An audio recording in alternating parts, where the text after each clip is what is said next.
Hello বন্ধুরা, বিনা রান্নাঘর থেকে স্বাগতম। সবাই ভালো থাকো, সুস্থ থাকো। আজকে আমি রেসিপি করব আলু মটরের রেসিপি।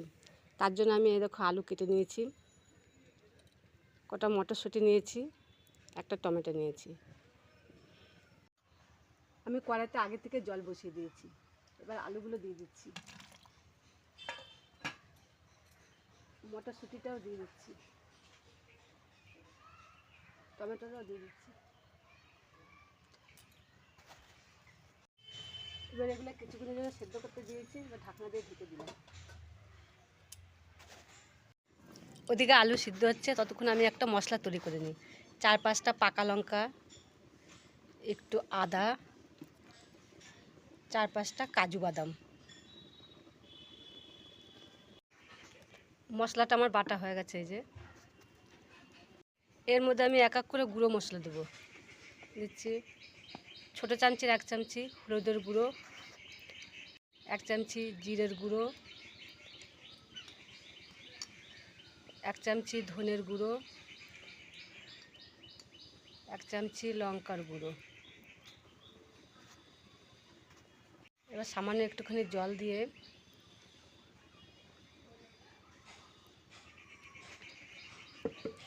মশলাটাকে ভালো করে তৈরি করে নেব।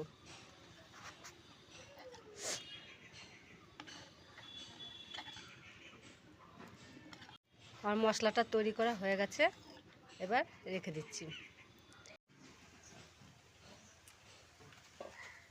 আমার আলুগুলো শুদ্ধ হয়ে গেছে, আমি এক এক করে নামিয়ে নিচ্ছি।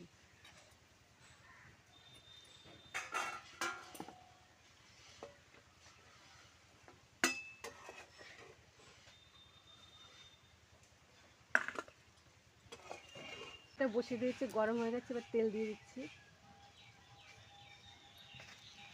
তেলের মধ্যে একটু নুন দিয়ে দিচ্ছি। এবার আলুগুলো দিয়ে দিচ্ছি, একটু হলুদ,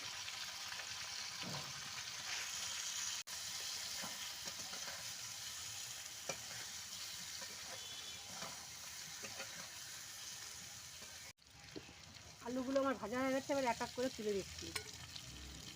কড়াইতে আর একটু তেল দিয়ে দিচ্ছি, তার জিরে, 2টো তেজপাতা।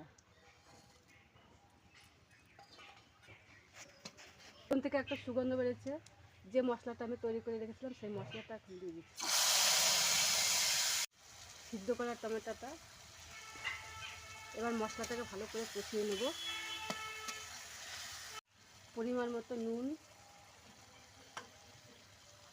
আমার মশলা থেকে তেল ছাড়তে শুরু করে দিচ্ছে। এবার সিদ্ধ করা মটরশুঁটিগুলো দিয়ে দিচ্ছি, দিয়ে একটু ভালো করে নাড়িয়ে চাড়িয়ে নিচ্ছি। সামান্য একটুখানি চিনি দিয়ে ভালো করে নাড়িয়ে চাড়িয়ে নিচ্ছি। আমার মশলাটা কষানো হয়ে গেছে। এই দেখো কত সুন্দর কষিয়েছি মশলাটা। এবার আলুগুলো দিয়ে দিচ্ছি, দিয়ে একটু নাড়িয়ে চাড়িয়ে নিচ্ছি।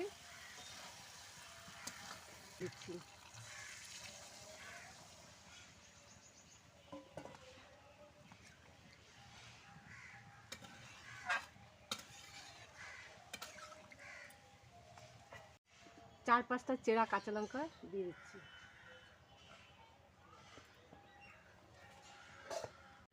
এই দেখো আমার তরকারিটা হয়ে গেছে। 1 চামচি গরম মশলা দিয়ে দিচ্ছি,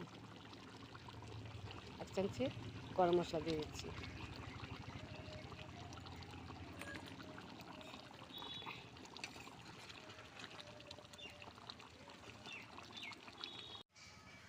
এবার আমি মটর আলুর রেসিপিটা একটা প্লেটে সার্ভ করছি।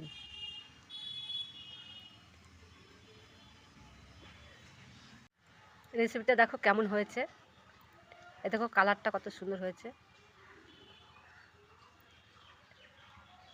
দেখো, ভালো লাগলে লাইক করবেন, কমেন্ট করবেন, সাবস্ক্রাইব করতে ভুলবেন না।